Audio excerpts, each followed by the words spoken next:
Hello students, good morning.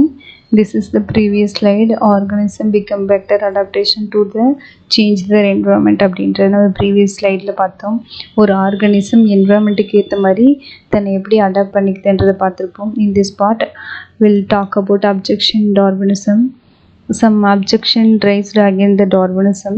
The first objection is Darwin failed to explain the mechanism of variation. மாறுபாடுகள் எப்படி தோன்றுச்சு அப்படின்றத Darwin சரியாக explain பண்ணலை. Second objection Darwinism explain the survival of the fittest but not arrival of the fittest. Survival of the fittest அப்படின்னா என்னென்னா தகுதி உடையின தப்பி பிடித்தல் அப்படின்னு சொல்கிறாங்க. எதுக்கு தகுதி இருக்கோ அது மட்டும்தான் தப்பிச்சு பிழைக்குது அப்படின்ற ஒரு வேர்டை வந்து யூஸ் பண்ணியிருப்பார். ஸோ இது எப்படி சர்வைவல் ஆஃப் த ஃபிட்டஸ்ட்டாக இருக்குது அப்படின்றத அவர் டார்வின் வந்து எக்ஸ்பிளைன் பண்ணலை. Next objection he focused on the small fluctuating variations that are mostly non heritable. இவர் வந்து எதை ஃபோக்கஸ் பண்ணுறாரு அப்படின்னா ஒரு ஸ்மால் வேரியேஷனை மட்டும்தான் ஃபோக்கஸ் பண்ணுறாரு. அந்த வேரியேஷன் அடுத்த ஜெனரேஷனுக்கு டிரான்ஸ்மிட் ஆகாத ஒரு வேரியேஷனாக இருக்குது. ஸோ அதையும் ஃபோக்கஸ் பண்ணிகிட்டு இருக்கிறதா சொல்கிறாங்க. Next he did not distinguish between somatic and germinal variation. somatic variation அப்படின்னா உடல் செல் அப்படின்னு சொல்லுவோம். germinal variations அப்படின்னா இனப்பெருக்க செல்.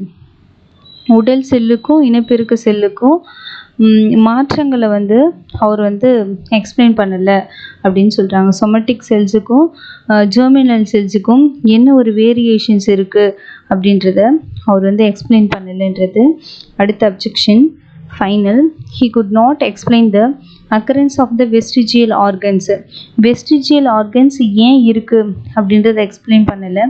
vestigial organs அப்படின்னா என்னென்னு நம்ம ப்ரீவியஸ் ஸ்லைடில் பார்த்துருப்போம். ஹியூமன் பீயிங்கில் இருக்கக்கூடிய லார்ஜ் இன்டெஸ்டைனில் அட்டாச்சாக இருக்கக்கூடிய அப்பெண்டிக்ஸ், வெர்மிஃபார்ம் அப்பெண்டிக்ஸ்ன்னு சொல்லுவோம். அதுக்கப்புறம் நம்மளுடைய விஸ்டம் டீத்து. நெக்ஸ்ட்டு பார்த்திங்கன்னா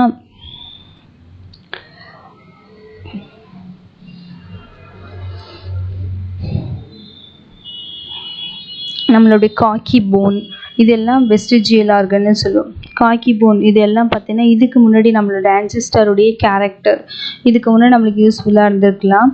வெஸ்டிஜியல் ஆர்கன் அப்பெண்டிக்ஸோடைய ஃபங்க்ஷன் என்ன அப்படின்னா செல்லுலோஸ் டைஜஷனுக்கு யூஸ்ஃபுல்லாக இருந்துச்சு. ஸோ இப்போ நம்ம செல்லுலோஸ் அதிகமாக இருக்கக்கூடிய ஃபுட்டை நம்ம எடுத்துக்கலாம். செல்லுலோஸ் டைஜஷன் கம்மியானதுனால அந்த ஒரு ஆர்கன் வந்து அதோடைய ஃபங்க்ஷன்ஸ் இல்லாததுனால அது அப்படியே அதோடைய வளர்ச்சியெல்லாம் குறைஞ்சி போயிடுச்சு. ஸோ இப்போ அதோடைய ஃபங்க்ஷன்ஸ் இல்லை. ஸோ மறுபடியும் ஏன் அந்த ஆர்கன்லாம் இருக்குது அப்படின்றத டார்வின் வந்து எக்ஸ்பிளைன் பண்ணல. நெக்ஸ்ட் பார்த்தீங்கன்னா over specializations of the some organs like large tusk in the extinct mammoth. இங்கே நான் உங்களுக்கு இமேஜ் கொடுத்துருங்க பாருங்கள். லார்ஜ் டஸ்க் வந்து எலிஃபண்ட்டுக்கு இருக்கிறது நம்ம பார்ப்போம். இதுக்கு முன்னாடி நம்ம ஃபாசிலைசேஷனில் எக்ஸாம்பிளாக நம்ம பார்த்துருக்கோம். அந்த ஊலி மம்மூத் அப்படின்னக்கூடிய எலிஃபண்ட்டு அதில் பார்த்திங்கன்னா இந்த லார்ஜ் டஸ்க் இருக்கு இல்லையா, இந்த டஸ்க்கு ஏன் இவ்வளோ லார்ஜாக வளர்ந்துருக்கு அப்படின்றத எக்ஸ்பிளைன் பண்ணலை. அது மாதிரி அடுத்த எக்ஸாம்பிள் என்ன அப்படின்னா over sized ஆண்ட்லர்ஸ் in the extinct Irish deer. இந்த ஐரிஷ் டீர் இருக்கு இல்லையா, ஸோ இதில் பார்த்தீங்கன்னா இதோடைய ஆண்ட்லர்ஸ் வந்து ரொம்ப லார்ஜாக இருக்குது. ஸோ ஏன் இந்த அளவுக்கு இது லார்ஜாக இருக்குது அப்படின்றத அவர் வந்து எக்ஸ்பிளைன் பண்ணலைன்னு சொல்கிறாங்க. அதாவது சிறப்பு பெற்றிருக்குன்னு சொல்லுவோம் இல்லையா, அளவுக்கு அதிகமாக சிறப்பு பெற்றிருக்கு இந்த கேரக்டர். இதெல்லாம் வந்து ஏன் அவர் வந்து எக்ஸ்பிளைன் பண்ணலை அப்படின்றது அவருடைய அப்ஜெக்ஷன். The objection to Darwinism is the book back short answer. The another slide, Neo-Darwinism. Neo-Darwinism is the interpretations of the Darwinism evolution. The natural selections as it has been modified since it was the proposed new fact discoveries about evolutions have led the modifications of Darwinism. He proposed by the Wallace, Heinrich and Haeckel, Weismann and Mental. This theory explains the change in the frequencies of the gene in populations arise due to the mutations, variation, isolation, natural selection, etc. The new Darwinism முக்கியமான concept என்ன அப்படின்னா, natural selection மூலியமாக தான் ஒரு organism வந்து evolution ஆகுது அப்படின்ற ஒரு கான்செப்ட் சொல்லியிருப்பாங்க. டார்வினுடைய பிரின்சிபிளில் பார்த்தீங்கன்னா, இப்போ இருக்கக்கூடிய காலத்துடைய மாற்றத்துக்கு ஏற்ற மாதிரி டார்வினில் எல்லாமே சேஞ்ச் ஆகிருக்கு. அவருடைய நியூ டார்வினிசமில் எவல்யூஷனில் பார்த்தீங்கன்னா நிறைய புதிய உண்மைகள் கிடச்சிருக்கும். அப்புறம் அறிவியலுடைய கண்டுபிடிப்புகள் இது எல்லாத்துக்குமே ஏற்ற மாதிரி நிறைய மாற்றங்கள் பெற்றிருக்கிறது தான் பார்த்தீங்கன்னா நியூ டார்வினிசம். அதுக்கு சப்போர்ட் பண்ணுற சயின்டிஸ்ட் நம்ம பார்த்தோம். வால்ஸு, ஹென்ரிச்சு, ஹேக்கல், அப்புறம் வீஸ்மேனு, மெண்டல், இவங்க எல்லாமே இதுக்கு சப்போர்ட் பண்ணுறாங்க. இதில் எதெல்லாம் வந்து இன்க்ளூட் ஆகிருக்கு அப்படின்னா, மியூட்டேஷன் அப்படின்னா திடீர் மாற்றம் அப்படின்னு சொல்லுவோம். வேரியேஷன்னா மாறுபாடு. அதுக்கப்புறம் ஐசோலேஷன் அப்படின்னா தனிமைப்படுத்தி இருக்கிறது. அதுக்கப்புறம் நேச்சுரல் செலெக்ஷன், இயற்கை தேர்வு, இது எல்லாமே பார்த்திங்கன்னா ஒரு பாப்புலேஷன்ஸில் இருக்கும். இது எல்லாம் சேர்ந்து தான் பார்த்திங்கன்னா ஒரு எவல்யூஷன்ஸ் வந்து ஃபார்ம் ஆகிறதுக்கு ஒரு காரணமாக இருக்குது அப்படின்னு நம்ம நியூ டார்வினிசமில் பார்க்குறோம். Next mutation theory. Example is primrose plant. These mutations are sudden random changes that occur in organism that is not heritable. Mutation அப்படின்றது சடனாக ஏற்படக்கூடிய ஒரு மாற்றம். இதை ஒரு அடுத்த ஜெனரேஷனுக்கு டிரான்ஸ்மிட் ஆகாது அப்படின்னு ஹியூகோ டி வெரிஸ் சொல்கிறாரு. De Vries carried out his experiment in the evening primrose plant. நான் இமேஜ் கொடுத்துருக்கேன் பாருங்கள். இதான் வந்து ஈவினிங் பிம்ரோஸ் பிளான்ட் அப்படின்னு சொல்லுவாங்க. இதோடைய சயின்டிஃபிக் நேம் வந்து ஈனோத்திரா லமார்கியானா அப்படின்னு ப்ராக்கெட்டில் இருக்கும். இதோடைய சயின்டிஃபிக் நேம் இதில் தான் வந்து ஹியூகோ டி வெரிஸ் வந்து எக்ஸ்பிளைன் பண்ணியிருக்காரு. இதில் வந்து வேரியேஷன்ஸ் அண்ட் மியூட்டேஷன்ஸ் இருக்கிறதா சொல்கிறாங்க. Next according to de Vries, sudden and large variations were responsible for the origin of new species. அதாவது ஹியூகோ டி வெரிஸ் என்ன சொல்கிறாரு அப்படின்னா, சடனாக ஒரு சேஞ்சஸ் நடந்துச்சு அப்படின்னா, ஒரு வேரியேஷன் திடீர் மாற்றம் நடந்ததுன்னா லார்ஜ் வேரியேஷன்ஸ்க்கு வந்து ரெஸ்பான்சிபிளாக இருக்கும். ஸோ இது வந்து ஒரு நியூ ஸ்பீஷியஸை வந்து உருவாக்கும் அப்படின்னு சொல்கிறாங்க. திடீர் மாற்றம் வந்து ஒரு வேரியேஷனை கொடுக்கும். அந்த வேரியேஷன்ஸ் பார்த்திங்கன்னா ஒரு நியூ ஸ்பீஷியஸை உருவாக்கும் அப்படின்னு சொல்கிறாங்க. Lamarck and Darwin believe the gradual accumulations of all variations has the causative factor in the origin of new species. Darwin and Lamarck இவங்க ரெண்டு பேரும் என்ன சொல்கிறாங்கன்னா, படிப்படியாக ஏற்படக்கூடிய ஒரு மியூட்டேஷன்ஸ், ஒரு மாற்றம் வந்து ஒன்று சேர்ந்து ஒரு பெரிய வேரியேஷனாக மாறும். இதான் வந்து ஒரு நியூ ஸ்பீஷியஸை உருவாக்கும் அப்படின்னு இவங்க நம்புகிறாங்க. Next Hugo de Vries believe that mutations are random and the directionless அப்படின்னு சொல்கிறாங்க. டைரக்ஷன்லெஸ் அப்படின்னா என்னென்னா ஒரு இலக்கு அப்படின்னு சொல்லலாம். ரேண்டம் அப்படின்னா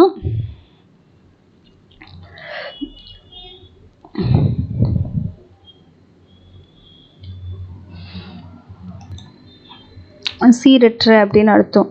இதில் ஹியூகோ டி வெரிஸ் என்ன சொல்கிறாரு அப்படின்னா, மியூட்டேஷன்ஸ் இருக்கு இல்லையா, சீரற்ற மாதிரி நடந்துச்சு அப்படின்னா டைரக்ஷன்லெஸ்ஸாக இருக்கும் அப்படின்னு சொல்கிறாங்க.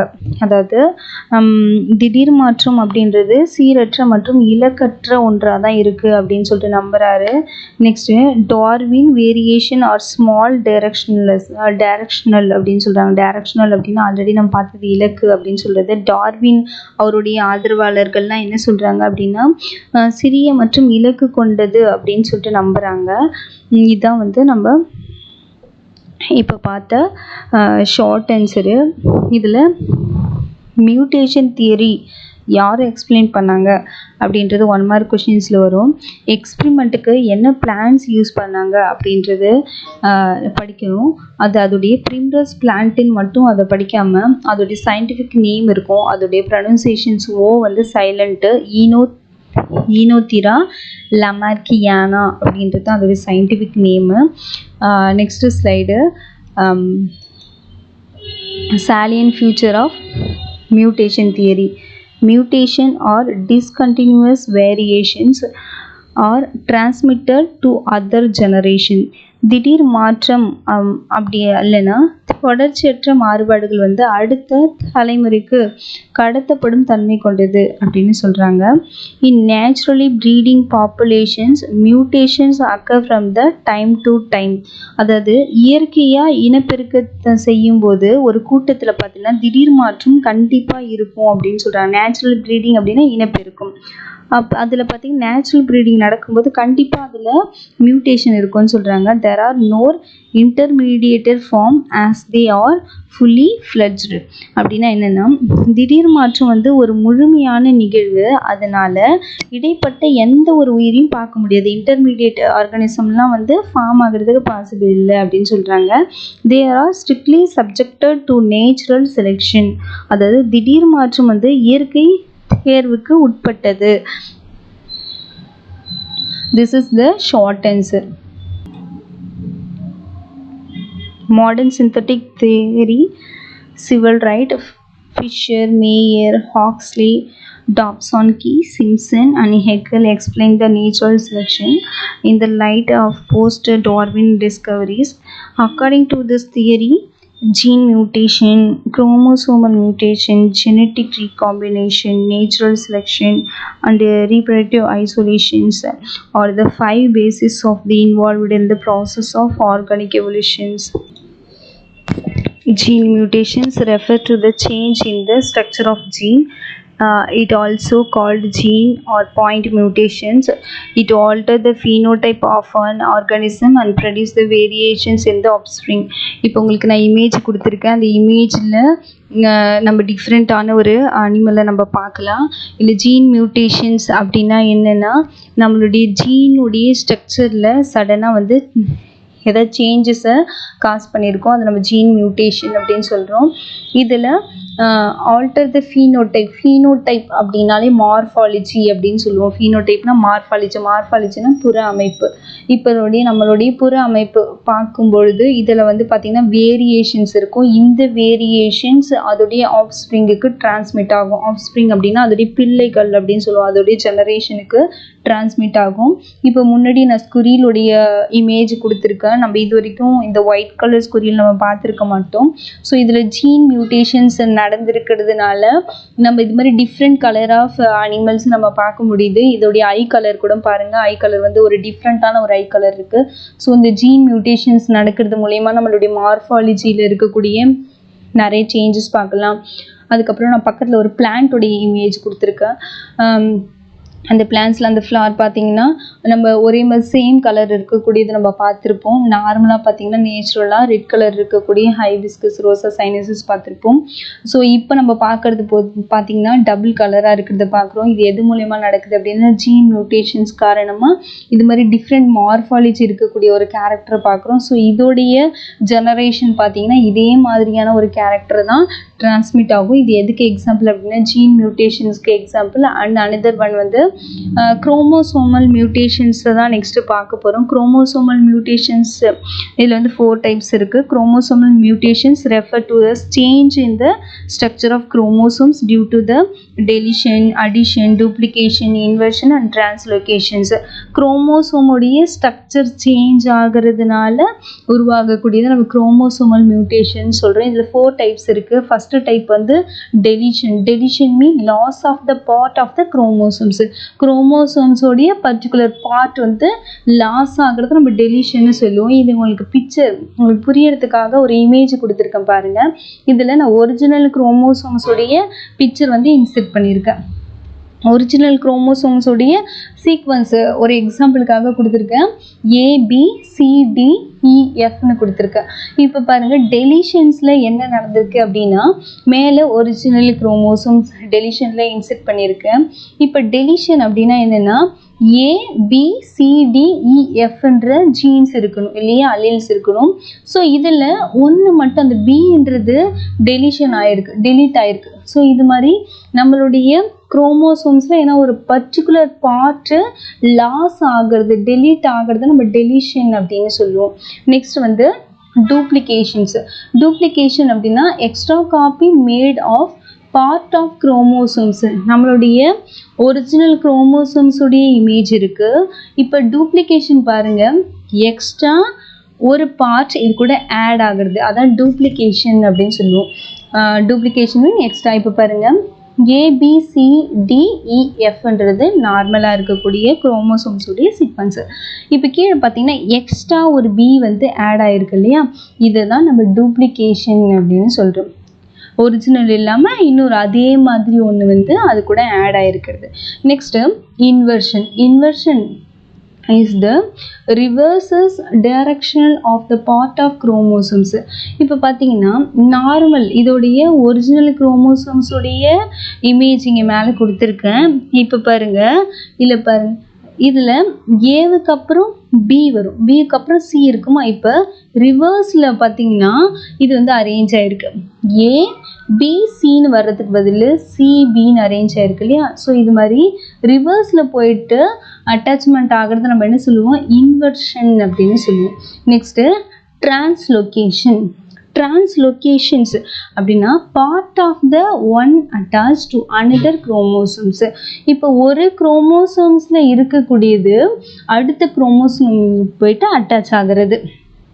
இப்போ பாருங்கள், நார்மலாக இருக்கக்கூடிய ஒரிஜினல் குரோமோசோம்ஸ், இந்த ஒரிஜினல் குரோமோசோம்ஸில் வேறு ஒரு குரோமோசோம்ஸில் இருக்க வேண்டிய ஒரு பார்ட்டு இது கூட வந்து ஆட் ஆகிருக்கும். இப்போ ABCDEFன்னு இருக்கிறதுக்கு பதில் பக்கத்தில் GHன்ற ஒரு பார்ட் வந்து இது கூட ஆட் ஆகிருக்கு இல்லையா. ஸோ இதான் நம்ம என்ன சொல்லுவோம், டிரான்ஸ்லொகேஷன் அப்படின்னு சொல்லுவோம். வேறு ஒரு குரோமோசோம்ஸில் இருக்க ஒரு பர்டிகுலர் பார்ட்டு இந்த குரோமோசோம்ஸ் கூட வந்து ஆட் ஆகிறது வந்து டிரான்ஸ்லொகேஷன்ஸ் அப்படின்னு சொல்லுவோம். இது வந்து 1 மார்க் கொஷின்ஸில் கேட்கலாம். டெலிஷன், டூப்ளிகேஷன், இன்வர்ஷன், டிரான்ஸ்லொகேஷன்ஸ் இதெல்லாம் நம்மளுக்கு ஷார்ட் ஆன்சரில் வர்றதுக்கு பாசிபிள் இருக்குது. Next genetic recombination. Genetic recombination is due to crossing over during meiosis. இப்போ நம்ம முன்னாடி இது பார்த்தோம் இல்லையா, இதில் குரோமோசோம்ஸ் மியூட்டேஷன்ஸில் இதில் ஏற்படக்கூடிய அந்த வேரியேஷன்ஸ், அதாவது alternation phenotype of organism and produce the variations in the offspring. இதில் நம்ம டூப்ளிகேஷன் பார்த்துருக்கோம், டெலிஷன் பார்த்துருக்கோம், டூப்ளிகேஷன், இன்வர்ஷன், டிரான்ஸ்லொகேஷன்ஸ் இதெல்லாம் நடந்திருக்கு இல்லையா. ஸோ இந்த சேஞ்சஸ் பார்த்தீங்கன்னா இந்த மியூட்டேஷன்ஸ் அதில் அந்த ஆர்கானிசத்துடைய ஃபீனோடைப்பை கண்டிப்பாக சேஞ்ச் பண்ணும், அதோடைய மார்ஃபாலஜியில் சேஞ்சஸ் கண்டிப்பாக இருக்கும். அதே இப்போ ஒரே ஸ்பீஷீஸில் இருக்கக்கூடிய ஒரு ஆர்கானிசம், ஃபார் எக்ஸாம்பிள் இப்போ டாக் இருக்குது, ஒரே ஸ்பீஷீஸில் இருக்கக்கூடிய டாகு, அதில் ஏதாவது ஒரு டாகுக்கு இதில் ஏதாவது ஒரு மியூட்டேஷன் நடந்துச்சுன்னா அது டெலிஷனாக இருக்கலாம், இல்லை டூப்ளிகேஷனாக இருக்கலாம், இல்லை இன்வர்ஷனாக இருக்கலாம், டிரான்ஸ்லொகேஷன்ஸ் இதில் ஏதாவது ஒன்று நடந்துச்சுன்னா கண்டிப்பாக அதோடைய மார்ஃபாலஜி டிஃப்ரெண்ட்டாக இருக்கும். மற்ற அனிமல் கூட கம்பேர் பண்ணும்போது, அதாவது அதே ஸ்பீஷீஸில் இருக்க மற்ற அனிமல் கூட கம்பேர் பண்ணும்பொழுது இதோடைய மார்ஃபாலஜி டிஃபராக இருக்கும். ஸோ இந்த வேரியேஷன்ஸ் அதோடைய ஆஃப்ஸ்ப்ரிங்குக்கு கண்டிப்பாக பாஸ் ஆகும். நெக்ஸ்ட்டு அடுத்தது நம்ம பார்க்குறது genetic recombination. Genetic recombination is due to the crossing over of gene during meiosis. Meiosis divisions நடக்கும்பொழுது கிராசிங் ஓவர் நடக்குது. ஸோ இந்த கிராசிங் ஓவரில் this bring about genetic variations in the individuals of same species and leads to heritable variations. இப்போ பாருங்கள், நான் 2 வேறு chromosomes கொடுத்துருக்கேன். இந்த 2 குரோமோசோம்ஸும் மியாசிஸ் நடக்கும்போது இங்கே கிராசிங் ஓவர் நடக்குது. கிராசிங் ஓவர்னால் 2 குரோமோசோம்ஸும் பார்த்திங்கன்னா அதோடைய ஒரிஜினல் பார்ட்டை வந்து கிராஸ் பண்ணிக்குது. அப்போ இது கிராஸ் பண்ணிக்குது இல்லை, இந்த குரோமோசோம்ஸ் இதோடைய பார்ட் இதுக்கும் இதோடைய பார்ட் இதுக்கும் கிராஸ் பண்ணிக்கிறத நம்ம கிராசிங் ஓவர் அப்படின்னு சொல்லுவோம். இப்போ பாருங்கள், 2ம் கிராஸ் பண்ணதுக்கப்புறம் இந்த குரோமோசோம்ஸோடைய பர்டிகுலர் பார்ட்டு இந்த குரோமோசோம்ஸும் இதோடைய பர்டிகுலர் பார்ட் வந்து இந்த குரோமோசோம்ஸ்க்கும் டிரான்ஸ்மிட் ஆகிருக்கும். நான் உங்களுக்கு ஒரு கலர் டிஃப்ரென்ஸ்க்காக blue colour pink colour chromosomes கொடுத்துருக்கேன். இந்த blue and pink colour chromosomes ரெண்டுமே பார்த்தீங்கன்னா கிராசிங் ஓவர் நடக்குது. இப்போ இந்த ப்ளூ கலர் குரோமோசோம்ஸ் அதோடைய பர்டிகுலர் பார்ட்டை வந்து பார்த்திங்கன்னா பிங்க் கலர் குரோமோசோம்ஸ்க்கு கொடுக்குது. அந்த பிங்க் கலர் குரோமோசோம்ஸ் அதோடைய பர்டிகுலர் பார்ட்டை ப்ளூ கலர் குரோமோசோம்ஸ் கொடுக்குது. இப்போ இவங்க 2 பேரும் பார்த்திங்கன்னா அவங்களுடைய பர்டிகுலர் பார்ட்டை டிரான்ஸ்மிட் பண்ணிக்கிட்டாங்க. இதான் நம்ம என்ன சொல்லுவோம், ஜெனட்டிக் ரீகாம்பினேஷன்ஸ் சொல்லுவோம். ஸோ இதே மாதிரி இண்டிவிஜுவல்ஸ் பார்த்திங்கன்னா ஜெனட்டிக் ரீகாம்பினேஷன் பண்ணுறது மூலயமா சேம் ஸ்பீஷீஸில் பார்த்தீங்கன்னா இந்த சேஞ்சஸ் பார்த்தீங்கன்னா அடுத்த ஜெனரேஷனுக்கு டிரான்ஸ்மிட் ஆகும். நெக்ஸ்ட் நம்ம பார்க்குறது நேச்சுரல் செலெக்ஷன்.